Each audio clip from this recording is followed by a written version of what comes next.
¿Qué tal? Saludos, ¿cómo están? Bienvenidos a Gran Canaria Televisión, una semana más, donde volvemos a abrir un espacio para hablar. Todos estarán de acuerdo conmigo en que la historia y la cultura de Canarias está llena de nombres de mujeres, pero también seguramente estarán de acuerdo conmigo si digo que no todas las mujeres son conocidas y sobre todo no todas las mujeres son reconocidas como se merecen. En el espacio para hablar de hoy hemos querido sentarnos a charlar con una de estas mujeres. Por eso nuestro patio de tertulias se ha abierto para recibir a Elisa Torres Santana. Bienvenida, Elisa. Buenas tardes. Elisa, es usted licenciada en Historia, luego se doctoró también en Historia, se especializó en Historia Moderna. Tiene usted un currículum investigador amplísimo y una casi inabarcable cantidad de publicaciones, libros, artículos. Pero más allá de estos datos que podemos consultar con solo teclear su nombre en cualquier buscador de Internet, ¿quién es Elisa Torres? Bueno, pues una persona normal y corriente, con mucha vocación por lo que hace, por lo que hice en su momento y por las letras. Cuando estaba en el colegio había una monja que quería que yo estudiara ciencia. Decía, eso no va conmigo. La geografía, la historia del arte, o sea, ese es mi campo, ¿no? Y ahí he desenvuelto mi vida, he procurado combinarlo con la vida familiar, la vida profesional y muy a gusto porque he tenido la enorme suerte de trabajar en lo que me ha gustado. Nació usted en Las Palmas de Gran Canaria. Sí. Y además hace nada cumplió años. Sí, el lunes. Bueno, el día 1, no me acuerdo cuándo fue ya. El día 1 de febrero cumplí 69 años. Y además estamos entre la novedad del cumpleaños, estamos en que dentro de nada será abuela por cuarta vez, creo. Sí, deseando que llegue el momento de verle la carita. Y bueno, pero más que yo lo desea mi hija, que es la que está en el trance. Pero sí, muy ilusionada.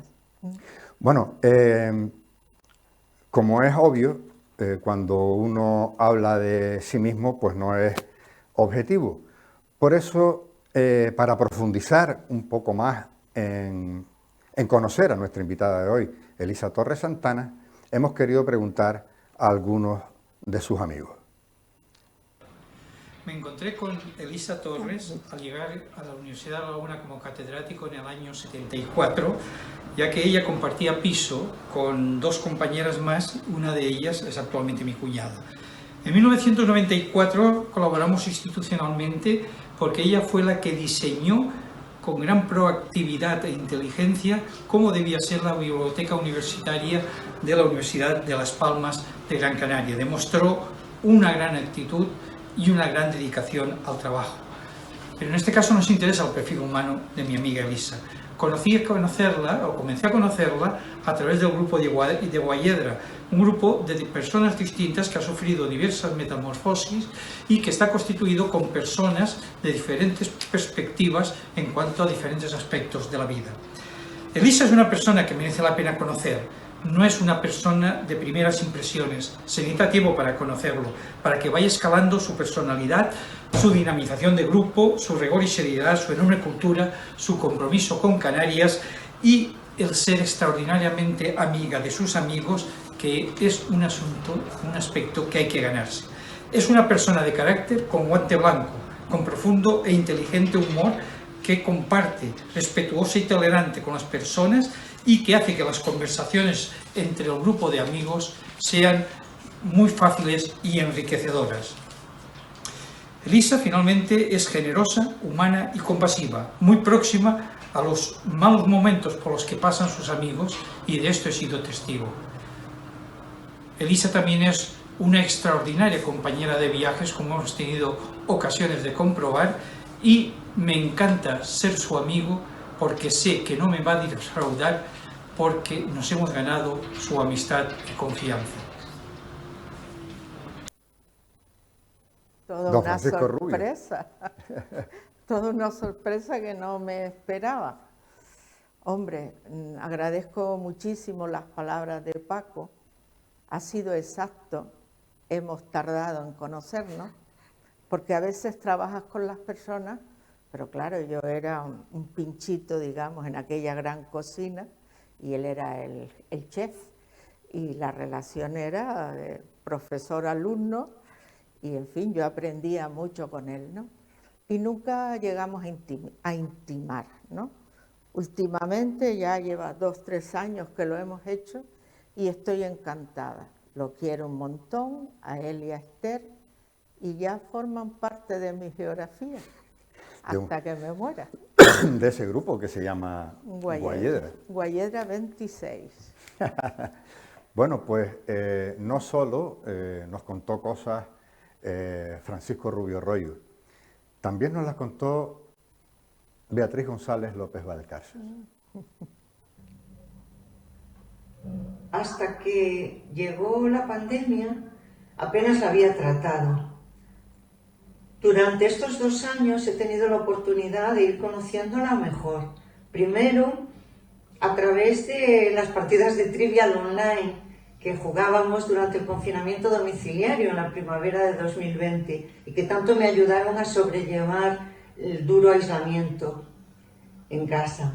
Y luego, poco a poco, a través de otros encuentros, he podido descubrir en Elisa Torres una persona muy culta y cultivada, con enorme ansia de aprender y capacidad intelectual, que le gusta profundizar en los temas y no quedarse en la superficie. Una viajera impenitente, con memoria de elefante, una persona con enormes ansias de vivir, muy protectora con los suyos, una persona pendiente de los demás y con la que puedes contar. En definitiva, tengo que decir que Elisa Torres ha sido un regalo que me ha traído la COVID-19. No todo iba a ser malo, al fin y al cabo. A mí me pasa igual, o sea, conocí a Beatriz en la distancia y ahora que ya puedo decir que somos amigas, pues una persona muy entrañable a la que quiero mucho y de la que me enorgullezco bastante de ser su amiga, porque eso que dice ella de mí se queda chiquitito al lado de lo que ella es. Usted sabe que un soporte a 2 patas no es un buen soporte, necesitamos 3 patas como mínimo. Pues tenemos esa tercera pata, en este caso, en Antonia San Juan. Bueno, hola Venga, Elisa, Alejandra, me han pedido que hable de ti en un minuto, no sé si podré hacerlo en un minuto, pero voy a hacer un ligero resumen. Primero, de las virtudes que veo de Elisa. Bueno, veo que tiene muchísima fortaleza, porque a pesar de esta enfermedad que va acompañándote a lo largo de tu vida, siempre sales a la calle con una sonrisa y vas alegrando la vida a todos los demás. Segundo, quería decir que eres generosa. Tu casa siempre está para un tenderete y tu hombro siempre está para un llanto de cualquier persona que tengas alrededor, con lo cual también es una virtud.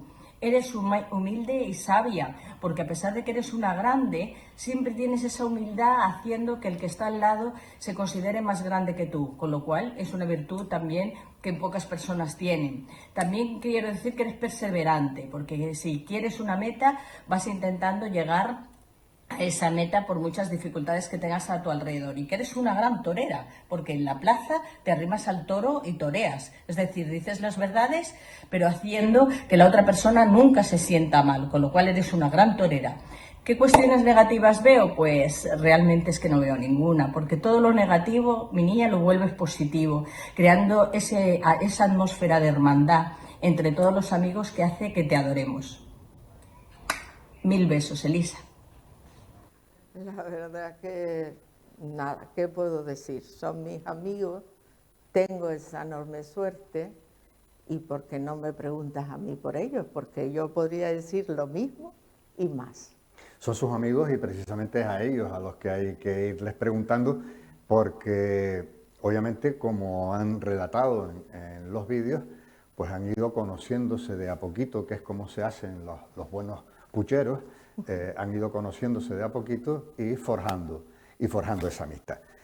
Bueno, pues en esta fase de esta tertulia, en la que quiero pedir disculpas a Alejandra San Juan por haberme equivocado con su nombre, pero bueno, son estas cosas de la edad, y entonces, bueno, ella es capaz de perdonarme eso y seguro que bastante más. Digo que en esta fase en la que el objetivo era conocer un poco más a nuestra invitada de hoy, Elisa, su currículum es sin duda envidiable.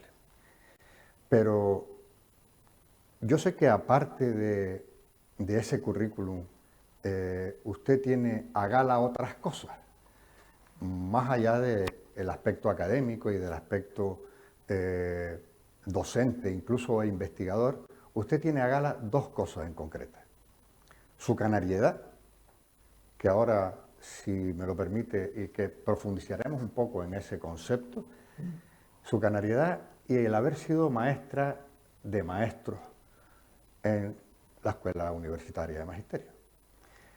Vamos a ir abordando estos dos otros aspectos, uno y otro. Bien, con respecto a la canariedad, es para mí un sentimiento. Se tiene, no se tiene, se puede adquirir, se puede agrandar. Es un conjunto de cosas que constituyen nuestro yo, nuestro ser identitario en este, digamos, archipiélago, donde todas las islas son distintas, pero al mismo tiempo son iguales, o al menos tienen un padre común o un tronco común. ¿Qué es la canariedad? Definir los sentimientos es complicado, pero yo diría que es una mezcla de nuestra cultura, de nuestra idiosincrasia, de nuestra gastronomía, de nuestro folclore, de todas aquellas cosas que nos hacen diferentes, ni mejores ni peores, pero sí distintos, y que hace que cuando tú las sientas y las vivas, seas capaz de reconocerlas en otros que las sienten tan bien como tú. Es muy genérico, ya digo que es difícil de definir, pero sí es algo que siempre he llevado muy dentro y que lo tengo muy a gala. Soy canaria antes que todo, soy de Gran Canaria, pero también es cierto que cuando voy a alguna de las otras islas, nunca estoy en sitios extraños, siempre estoy en mi tierra. Entiendo entonces por esa definición, Elisa, que canariedad es una definición prácticamente viva, es decir, no es una idea fija y estática, es una definición viva. Es un tótum que va evolucionando, o sea, si nos hubiésemos hecho esa pregunta en el siglo XIX, la respuesta, no sé si la habría, pero sería otra. Y hay cosas que día a día se van incorporando porque el mundo está girando y gira muy deprisa. Entonces hay nuevas cosas que van surgiendo que nosotros los canarios resolvemos a nuestro modo y manera, ya digo que ni mejor ni peor, pero sí de forma distinta. Y todo eso se va incorporando. Es como una bola de nieve que va bajando la montaña y cuando llega abajo, luego sigue rodando. O sea, que no va a parar nunca, aunque sí haya una serie de parámetros que sean imprescindibles. Y la otra cosa que tiene a gala es ser maestra de maestros. Sí, fue para mí una gran, no alegría, la palabra no es alegría, fue una gran suerte haber iniciado mi carrera profesional como docente en la Escuela Universitaria de Formación de Profesorado, porque eso te imbuye carácter. O sea, tú tenías no solo que explicar, sino explicar para unos que luego iban a transmitir eso que tú le estabas explicando. Eso te hacía esforzarte y trataba de... Bueno, yo soy de las que piensa que el profesor de alguna manera es un modelo para los alumnos. Modelo no siempre positivo, a veces negativo, modelo de lo que hay que hacer y también, y muchas veces, sobre todo, de lo que no hay que hacer. Entonces, esa combinación o esa preocupación por combinar los contenidos con la forma de explicarlos es algo que luego te capacita, te añade un plus. Efectivamente. Y te sirve mucho para posteriormente, pues cuando mi vida profesional me fui desligando de la escuela y llegué a la facultad, pues también fue una época en que llegamos unos cuantos que proveníamos de la escuela, y que no se moleste nadie, pero los alumnos decían que se notaba la diferencia, porque esa preocupación de llegar y de transmitir, eso no venía en el CAP. Los alumnos decían que se notaba la diferencia, y ahora se nota también la diferencia de los alumnos, entre aquellos alumnos y estos. Yo hace años que estoy desligada de la docencia. Por cuestiones de enfermedad tuve que abandonar la profesión. Pero estuve 33 años de docente. Y tengo que decir que, por desgracia, no hemos ido a una evolución, sino hemos ido hacia una involución. Cuando empezamos, también es verdad que nosotros empezábamos también, digo nosotros porque fuimos un grupo de profesionales, de profesores, que llegamos conjuntamente. Entonces llegamos a aquella escuela de magisterio, como se la conocía, donde había un sector de una edad más elevada y con otras ideas, y luego llegábamos los que veníamos del 75, que ya traíamos otra marcha, ¿no?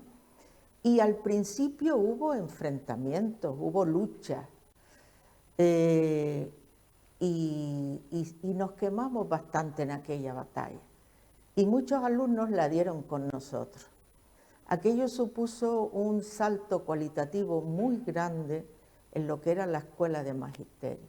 Eran alumnos entregados, alumnos que estaban capacitados, que hacían de todo, que no se herniaban por nada, y combatías con ellos e incluso íbamos juntos a las mismas huelgas. Eso marca, eso imprime carácter. Bueno, pues esos alumnos se han ido transformando en otros alumnos que no es culpa de ellos, yo no culpo a nadie, no estoy aquí para culpabilizar, pero sí podríamos todos hacer un poquito de examen de conciencia del tipo de sociedad que estamos creando, o que hemos ayudado a crear. Hoy en día los alumnos en general, insisto, están hiperprotegidos. No pueden enfrentarse a ninguna dificultad porque, como no han batallado, no han luchado, prácticamente el potaje lo han encontrado hecho, se ahogan en un vaso de agua. Y luego también, eso diríamos desde el punto de vista de, en fin, de la psicología o de la persona, ¿no? Y luego también la formación. Las nuevas tecnologías evidentemente son una muy buena herramienta, pero no dejan de ser una herramienta. No es ni el fin ni es el todo. Es algo que tiene que ayudar a formar.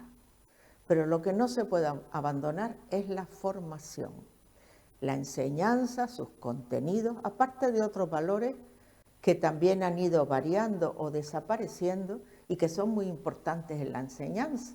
Por ejemplo, la disciplina, la responsabilidad. Pero claro, hoy en día se enseña más casi a dibujar un contenido, a preparar un instrumento, una página web, que a tener los conocimientos para poder rellenarla. Y eso para mí es un gran error que ha ido sufriendo el sistema educativo. Mi generación, y más que la mía, las anteriores, teníamos una formación amplia, vasta. Hacías, sin ir más lejos, el ingreso. Sabías leer, escribir, sumar, restar y multiplicar. Tenías medio mundo recorrido. Hoy en día llegas a cuarto año de carrera, incluso antes lo comentaba con un compañero aquí que está oyéndonos, llega un momento que llegas a la conclusión de que muchos alumnos no saben leer y escribir. Y ese es un drama, es un gran drama, porque si tú no tienes los instrumentos básicos, no puedes llegar a hacer un problema de matemáticas si no te enteras de cuáles son los presupuestos, los que te está marcando, o no puedes hacer un comentario en texto, no puedes hacer lectura comprensiva. En fin, yo cuando hablamos de estos temas siento que me pongo un poco negativa, pero es tal cual lo percibo. Yo no noto una mejoría en la educación. Si partimos de la base, desde que yo estudiaba ahora, que Villar Palací cambió los planes de educación, yo he perdido las cuentas de cuántos van, pero creo que son como 7 u 8. Entonces eso no es positivo, ni ayuda. Ni es positivo ni ayuda ya no solo en la educación básica, No, preuniversitaria, es que cuando se llega a la universidad se llega como usted está comentando. No ayuda a ningún nivel. La formación, o sea, la preparación de un alumno empieza cuando es un niño y se supone que no acaba, tiene un punto porque luego hay que continuar. La gente piensa que cuando terminas una carrera está hecho todo, ahí está, ahí es cuando vas a empezar. Claro. Ahí tienes que empezar a poner en práctica, utilizar las herramientas que te han dado. Tengo que decir que tuve mucha suerte, tuve muy buenos profesores en la Universidad de La Laguna. Luego al año siguiente fue una desbandada total y absoluta, pero yo tuve mucha suerte, yo y mi promoción, mis compañeros, y salimos realmente bien formados. Y sobre todo salimos con herramientas para saber, porque claro, yo el primer día que me subí a un aula, a una tarima y me puse delante de los alumnos, era la primera vez que lo hacía. Pero sabía por dónde tenía que cortar la lana. Entonces tú ibas cortando, ibas añadiendo, ibas incrementando. Y hasta hoy no he parado de aprender y de estudiar. Y esto que comenta ahora es exclusivamente fruto de la formación o porque ya hay una tendencia inicial, ya hay una inquietud inicial por la enseñanza y cuando no estaba en la tarima sino abajo, ya se fijaba cómo había que hacer las cosas cuando hubiera que estar en la tarima? Hombre, los alumnos somos bastante perspicaces, tontos ninguno. Entre otras cosas. Tontos ninguno. Entonces tú vas cogiendo retales, tú ves al profesor y tú ves de qué pierna cojea, vamos a decir de qué pata cojea, el lenguaje coloquial, lo que te gusta, lo que no te gusta. Hay profesores que simplemente te dieron clase y hay profesores que hoy en día sigues recordando. ¿Dónde está la diferencia? Pues está en que se dedicaban mucho más a su trabajo, ¿no? Entonces, bueno, eso lo vas aprendiendo. Es como cuando eres pequeña. A mí nadie me enseñó a cocinar y creo que no lo hago mal. Yo veía a mi madre hacer la comida y yo aprendí viéndola a ella.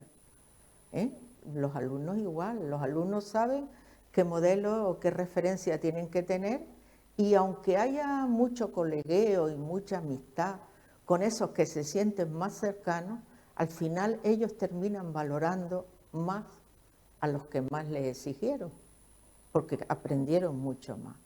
Pasa que esto es un IVA, pero es a muy largo plazo, Claro. porque esto no es inmediato.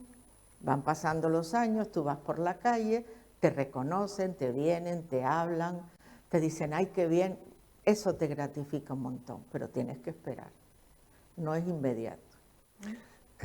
Yo por ir recorriendo desde el principio, hemos hecho todo este despliegue de ideas y de historias sobre cómo es el sistema educativo ahora en comparación con el de antes y las opiniones de alumnos y de profesores de ahora y de antes, pero yo no quiero perderme la oportunidad de ir reconociendo algunos de sus logros y dentro de de esa intención de reconocer de algunos de sus logros, me gustaría empezar por los más casi del inicio, casi desde el principio.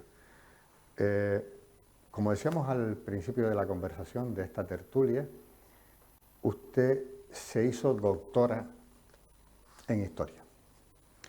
Pero creo que su tesis doctoral la tuvo que escribir a una mano. Casi. Casi, porque en la otra había que cuidar pues a los hijos, ¿no? Sí, sí. Vamos a ver, yo creo que, bueno, y las mujeres que me están oyendo y han desarrollado labores profesionales saben de lo que voy a hablar o de lo que estoy hablando, ¿no? Era curioso porque mi marido es de mi misma profesión, hemos trabajado juntos siempre, tanto primero en la escuela de magisterio, después en la facultad, incluso en el mismo despacho. Y en casa también compartíamos despacho. Y yo estaba redactando la tesis y mi marido estaba en la mesa de enfrente y venía mi hija que tenía 2 añitos. ¿A dónde iba? A quitarme a mí los papeles de la máquina de escribir. El padre es como si no estuviera allí. Y no porque el padre no la acogiera y no la atendiera, no. Es que el universo de un niño, en primer lugar, suele ser la madre, ¿no? Entonces, bueno, pues sí que costó compaginar pues mi carrera profesional con la tarea de ser madre de 3 hijos. Hoy en día ya personas hechas y derechas, pero que en aquel momento demandaban atención. Pero bueno, llegué un poquito más tarde, que si no hubiera tenido ninguno, pero no los cambio por 20 tesis doctorales. Claro, faltaría más. Ahí está. Llegó un poquito más tarde porque era una mano, que si la llega a ser a 2 manos, pues lo mismo llega. No, me quiero decir que me retardé más porque lógicamente yo tuve además mis hijos muy seguidos, con 21 meses de diferencia. Y luego cuando empecé a redactar la tesis, pues vino la tercera. O sea que eso me demoró más, pero llegué. Que por cierto, hablando de la tesis doctoral, ¿de qué versó su tesis? Yo siempre he tenido, bueno, he profundizado en varias líneas de investigación, pero he tenido una muy clara y concreta desde siempre, entre otras cosas porque soy hija de padres comerciantes y también tengo un espíritu fenicio bastante acusado, fruto de ver en mi casa la tienda y demás. Entonces yo empecé desarrollando la tarea de estudiar el comercio y la burguesía mercantil, o sea, mercaderes, que en Gran Canaria y en la época de Felipe III ejercían la actividad mercantil. Empecé por ahí, desarrollé muchos aspectos porque es un mundo muy complejo. Tienes que tratar mercancías, seguros, destinos, en fin. Pero a mí todo eso me encantaba, o sea que no me costaba ningún esfuerzo. Y luego, pues, el factor humano. ¿Quién pone todo eso en marcha? El hombre. Y luego otro tercer factor que es muy importante, que es nuestra posición estratégica, no solo ahora, en aquellos momentos. Éramos el cruce entre Europa, África y América, y ahí estábamos nosotros, perdiditos en el Atlántico, pero con mucho peso específico.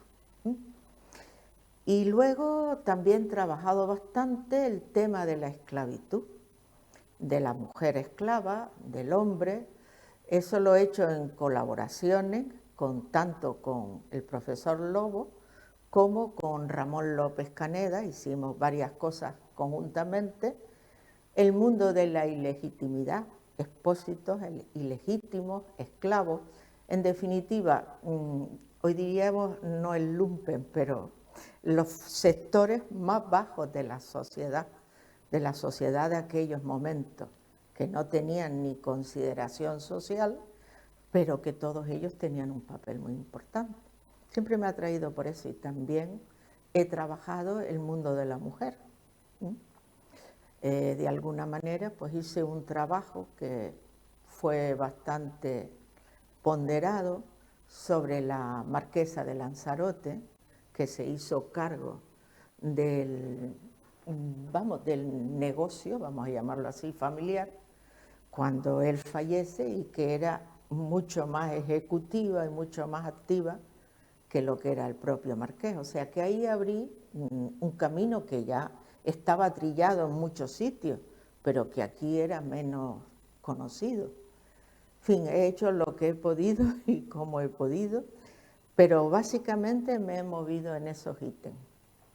En uno de los vídeos que acabamos de ver, precisamente en el de Francisco Rubio Royo, el exrector de la Universidad de Las Palmas de Gran Canaria, comentaba su empeño y su ejercicio y su puesta en marcha de la biblioteca, del servicio de biblioteca de la Universidad de Las Palmas de Gran Canaria.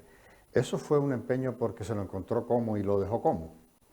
Vamos a ver, eso fue una batalla incruenta, pero una batalla. Vamos a ver, era el momento que la ULPGC tenía un proyecto y estaba despegando. Y una buena universidad no puede funcionar bien si no tiene un buen apoyo bibliotecario, entendiendo no solo el préstamo de libros, sino todas las herramientas que hoy en día se pueden acceder y se pueden conceder. Entonces, cuando Francisco Rubio, me pidió que tomara ese trabajo, lo hice encantada, con muchas ganas. No tenía mucha idea del mundo de la biblioteca, bueno, como usuaria sí, porque para mí es el pan bendito, pero no me había metido en el intríngulis. Y trabajé mucho, aprendí mucho, pero todos sabemos cómo son los colectivos humanos. Y hay gente pues de todas las características y con todas las preocupaciones. Y el hecho de que una persona que era docente y no bibliotecaria le dijera a ellos, aunque fuera por mandato del rector y con nombramiento y sello y todos los sellos del Boletín Oficial del Estado, que tenían que hacer, pues algunos no lo tomaron bien. Pero yo tengo un defecto y una virtud, que es cuando me empeño en algo, yo lo saco para adelante, así me deje media vida en ello, ¿no? Y sí, a la larga dio un vuelco tremendo, no solo fue tarea mía, evidentemente, fue tarea de muchos bibliotecarios que se implicaron en ella, fue tarea posteriormente que tuvimos la enorme suerte de poder contar con una figura nacional en el tema de la biblioteconomía, como fue Alicia Girón, y hoy en día la biblioteca universitaria de la ULPGC está considerada, pues creo que el año pasado, la primera biblioteca universitaria de España. Hombre, ¿ve? Esto es otra de las cosas que poco se conocen y que sin embargo es uno de sus logros. Y dentro de este comentario que acaba de hacer, usted se empeñó en esa,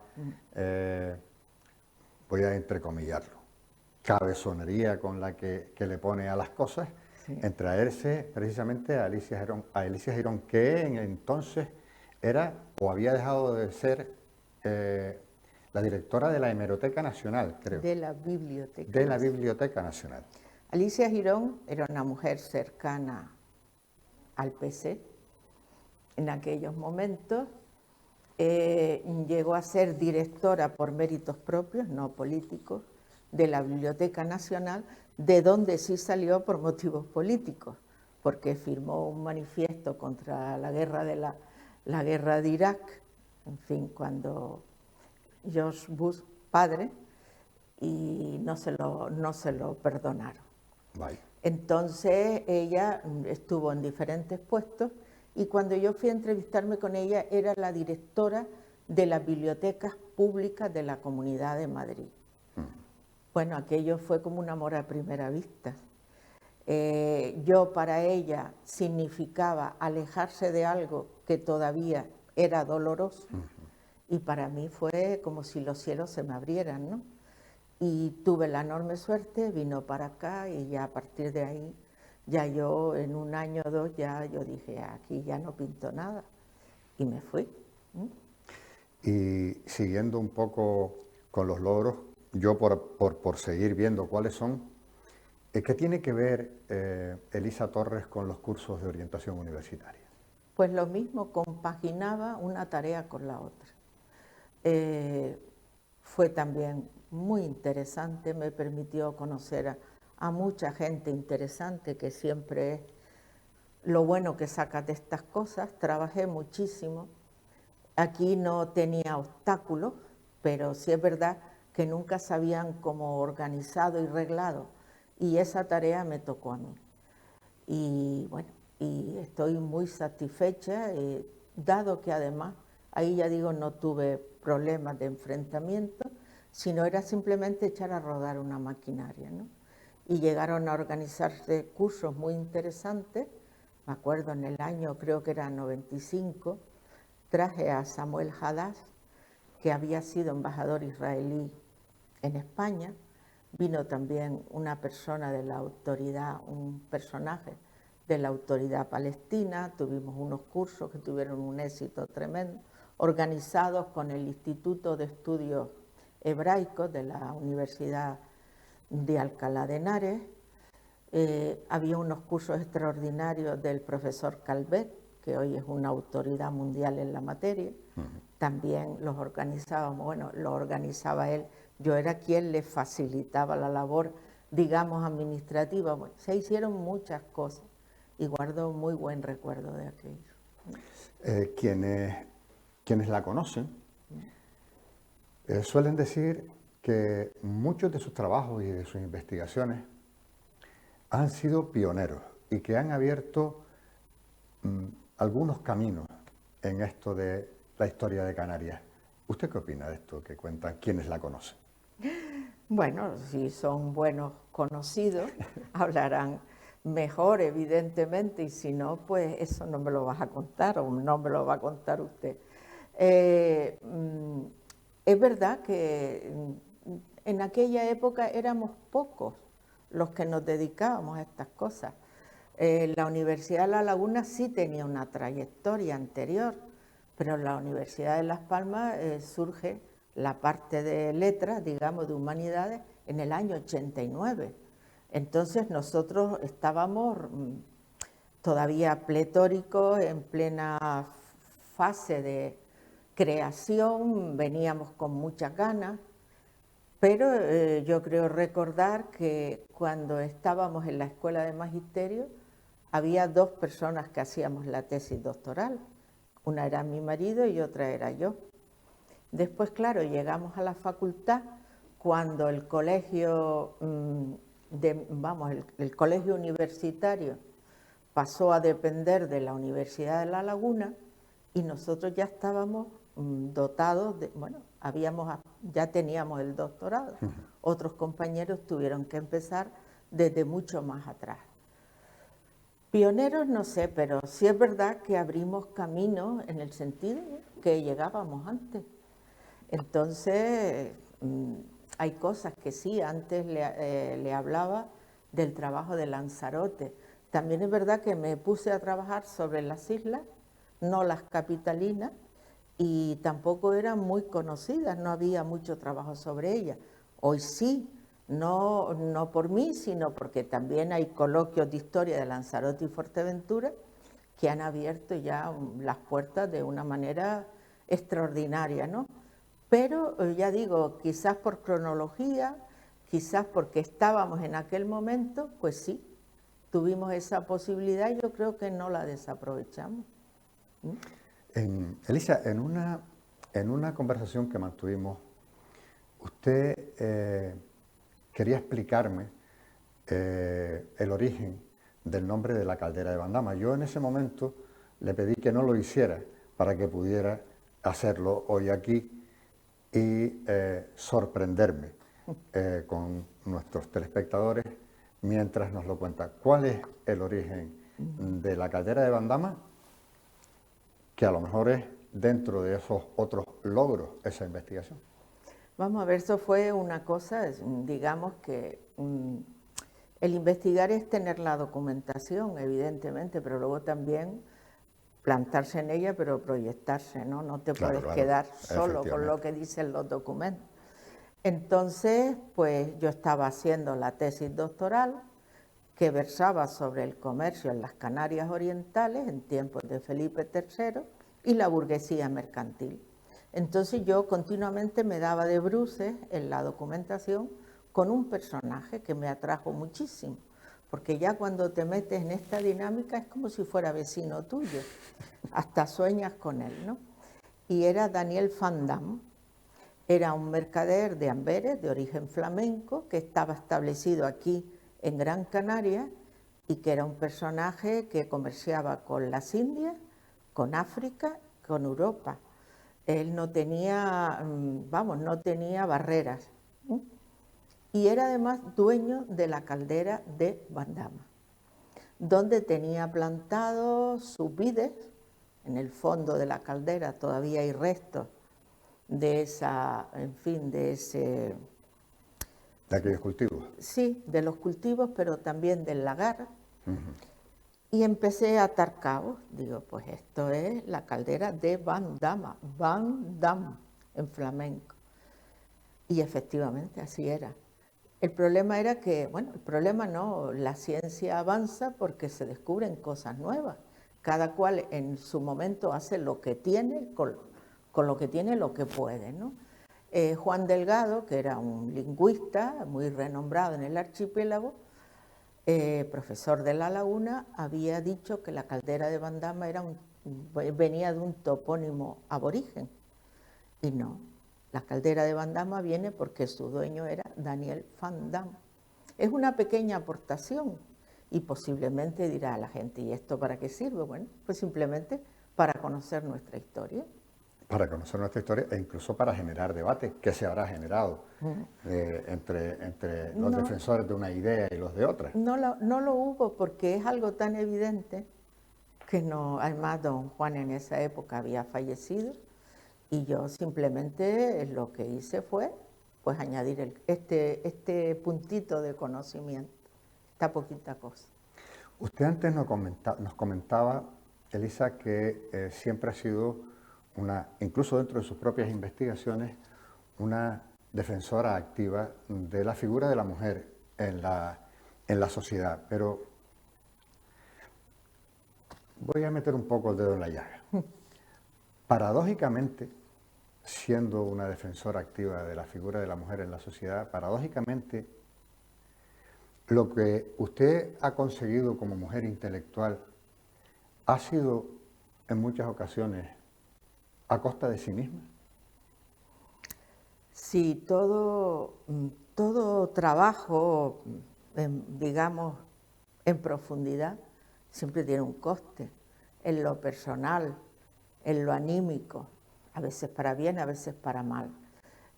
Vamos a ver, yo toda mi vida he sido una persona enferma, tal es así que hoy en día pues sigo arrastrando enfermedades desde que nací, o sea que ya son crónicas. Y no ha sido nunca para mí un obstáculo. Es verdad que a lo mejor no he podido tener la potencia o la fuerza que se necesita físicamente, pero nunca me he arredrado. Yo tiro para adelante y el día que puedo procuro hacer lo que no he hecho el día anterior. Y pues sí, ha sido una batalla también contra mí misma, en muchas ocasiones, en muchos momentos, pero hoy en día que uno está en la posición de que ya puede girar la cabeza y mirar hacia atrás, digo, bueno, pues tampoco era tanto, ¿no? He llegado hasta aquí y bueno, y sigo dando la guerra. Así que yo creo que eso es lo más importante, pero sí ha tenido un costo. Muchas veces hay un gran desconocimiento de nuestra profesión. Sueles oír la crítica y el comentario, 3 meses de vacaciones. No. Cuando tú tienes 3 hijos, tienes una familia, tienes una investigación que sacar adelante, tienes una docencia, tú no tienes 3 meses de vacaciones, ni tienes 4 horas de clase al día. Tú sales de tu trabajo y te vas corriendo a tu casa, haces lo que puedes y te pones a estudiar, a investigar, a redactar, porque siempre si quieres progresar en la carrera universitaria, Tú no puedes estandarizarte ni quedarte anclada. Tienes que seguir avanzando.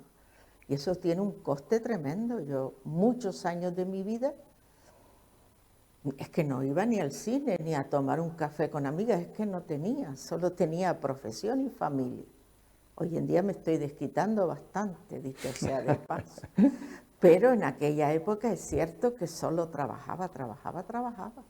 Y como además mi contrario, entre comillas, como digo yo, pues es de la misma profesión, pues a veces si nos descuidábamos trabajábamos sábado y domingo.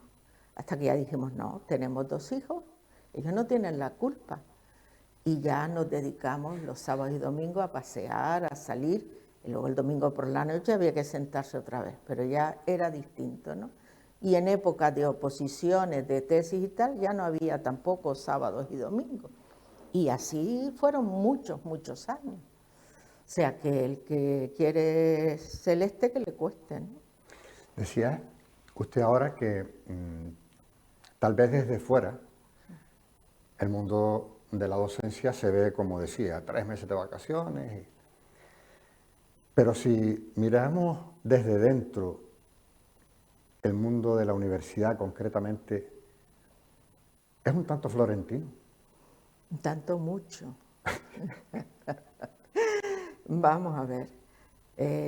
Además yo soy una persona, es mi modo de ser, que lo decía usted en la introducción, yo lo decía mi amiga Alejandra, yo no tengo medias tintas, yo prefiero decírtelo a la cara que no clavarte la puñalada. Claro, eso a veces no sienta bien, yo soy consciente, ¿no? Soy incapaz de apuñalar a nadie por la espalda, nunca lo he hecho.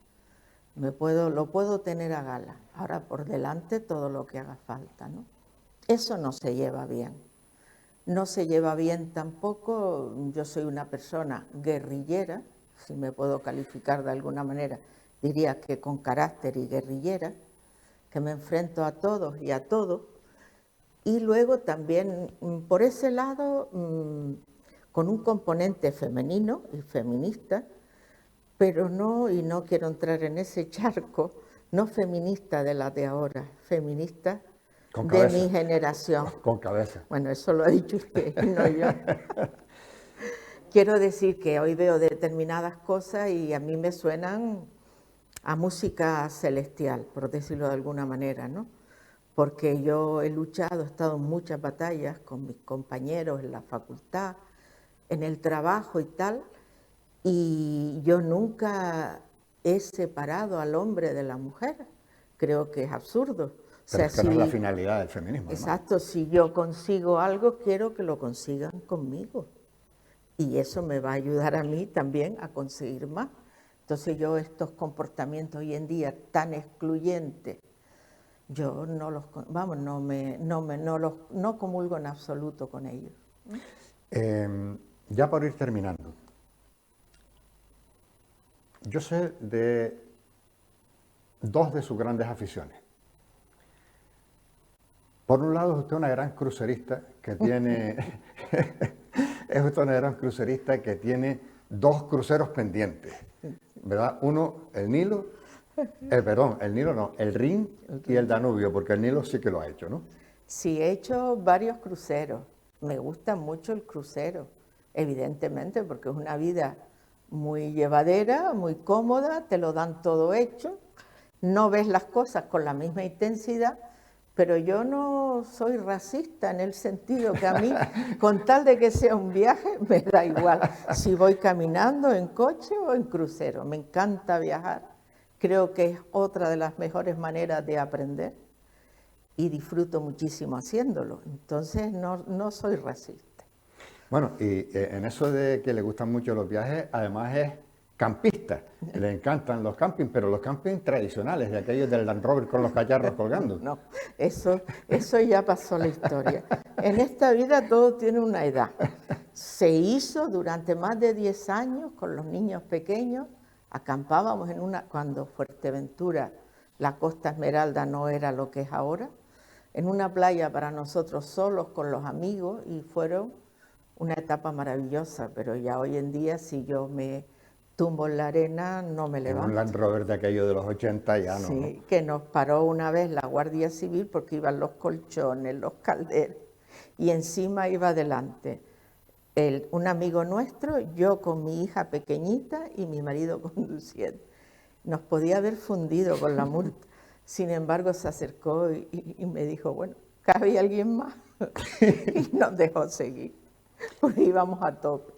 Y ya sí, para terminar, Elisa, la última. ¿Cómo es eso de vivir en una familia de lobos? Uy, yo soy la loba. La dominante. Claro.